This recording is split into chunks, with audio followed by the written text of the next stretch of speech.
ہم شدید مذمت کرتے ہیں ان لوگوں کی جنہوں نے محمد الرسول اللہ صلی اللہ علیہ وسلم کے خلاف کوئی جملہ کہا، یہ ہماری محبت کے خلاف ہوگا۔ حضرت امام مالک رحمت اللہ علیہ سے کسی نے سوال فرمایا کہ اگر تیرے نبی کے خلاف کوئی بات بولی جائے تو تمہیں کیا کرنا چاہیے؟ حضرت نے فرمایا ہم اس کا جواب دیں۔ فرمایا مجھ میں ہمت نہیں ہے جواب دینے کی۔ فرمایا کم سے کم اپنے نبی کا تقدس بیان کرو، پاک دامنی بیان کرو۔ فرمایا مجھ میں یہ بھی طاقت نہیں ہے۔ تو پھر امام مالک فرماتے ہیں کہ تیرا زمین پر رہنے کے بجائے زمین کے نیچے چلے جانا بہتر ہوگا، تو لائق نہیں ہے کہ تو زمین پر رہے۔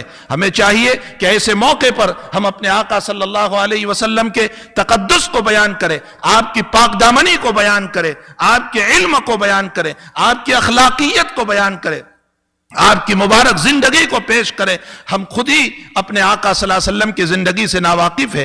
دوسری بات، اس سے پہلے بھی اس طرح کا مسئلہ ہوا اور اس موقع پر ایک بہت بڑا ایک اجلاس ہندوستان میں سہارنپور میں بلایا گیا، اور جس کی صدارت میرے پیر استاذ محترم حضرت شیخ مولانا محمد یونس صاحب جون پوری رحمت اللہ علیہ نے فرمائی تھی، اور ایک بہت بڑا مجمع تھا جس میں 2 لاکھ سے قریب آدمی جمع ہوئے تھے، اور آقا صلی اللہ علیہ وسلم کے خلاف جو ایک غلط قسم کی تصویر بنائی گئی تھی، اس مجمع کے اندر حضرت شیخ نے پورے مجمع سے ایک سوال کیا تھا کہ یہ بتاؤ کہ یہ لوگ کیوں نبی کے خلاف بول رہے ہیں؟ پھر حضرت نے فرمایا ان لوگوں کو جسارت اس لیے ہوئی ہے کہ مسلمانوں نے اپنے نبی کو چھوڑ دیا ہے، ہم نے خود ہی اپنے نبی کو چھوڑ دیا، ان کی اطاعت کو چھوڑا، ان کی فرما برداری کو چھوڑا، ان کے اخلاق کو چھوڑا، ان کے کیریکٹر کو چھوڑا، ان کی وفاداری کو چھوڑا، ان کے نقش قدم پر چلنے کو چھوڑا۔ اس کی بنیاد پر یہ سارے، ابھی 10 دن پہلے کا واقعہ ہندوستان کا میں آپ کو بتاؤں کہ ایک پولیس افسر کو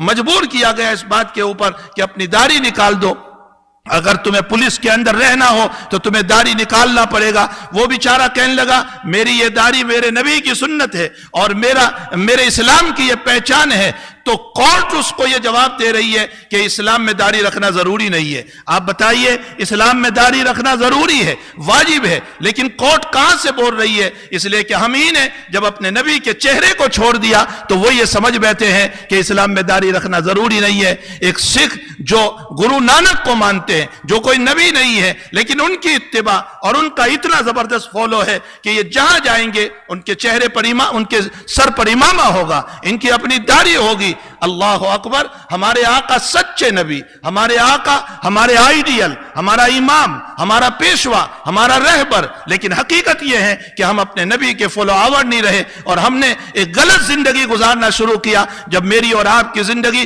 غلط رخ پر چلی تو لوگوں کو ہمارے نبی پر بولنے کا موقع ملا۔ یاد رکھو، اسلام کی بدنامی ان لوگوں کی وجہ سے نہیں ہے، اسلام کی بدنامی مسلمانوں کی وجہ سے۔ ہم نے خود ہی اپنے آقا صلی اللہ علیہ وسلم کو بدنام کر دیا۔ ہم ذات میں لڑے، ہم بات میں لڑے، ہم قوموں پر لڑے، یہ فلاں کا ہے، یہ فلاں کا ہے، یہ ہمارا نہیں ہو سکتا، یہ دوسری کنٹری کا ہے، یہ دوسرے ملک کا ہے، یہ دوسرے اسٹیٹ کا ہے، یہ فلاں مسجد کا ہے، یہ ہماری مسجد کا نہیں۔ ہم کرسی پر لڑے، ہم عہدوں پر لڑے، ہم ذاتی مسائل پر لڑے، جس کی بنیاد پر ہمارا شرازہ بکھر گیا، ہماری طاقت ختم ہو گئی، ہماری بولنے کی ہمت ختم ہو گئی۔ اللہ تعالیٰ قرآن کریم میں فرماتے ہیں لا تنازعوا فتفشلوا وتذهب ريحكم، اختلاف نہ کرو ورنہ میں تمہاری طاقتوں کو ختم کر دوں گا اور دوسروں کو تم پر غالب کر دوں گا۔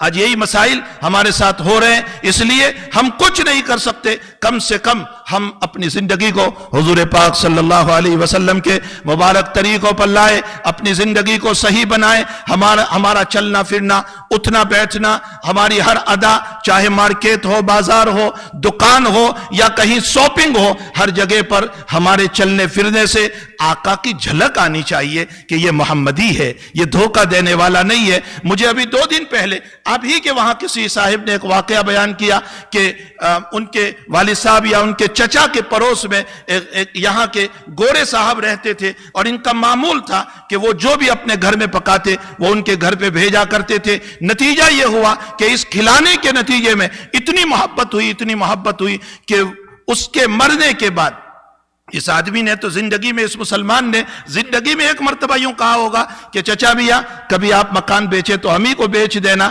لیکن اس کے انتقال اور اس کی موت کے بعد ان کے بچوں نے یہ کہا کہ میرا باپ یہ ول نامے میں اور وصیت نامے میں یہ لکھ گیا ہے کہ میں نے ان کی روٹی کھائی ہے، اس لیے میرا مکان بیچو، تو اسی مسلمان پڑوسی کو بیچنا، اور صرف بیچنا نہیں، جو عام ریٹ چلتا ہوگا اس سے 2 لاکھ کم کر کے ان کو دینا۔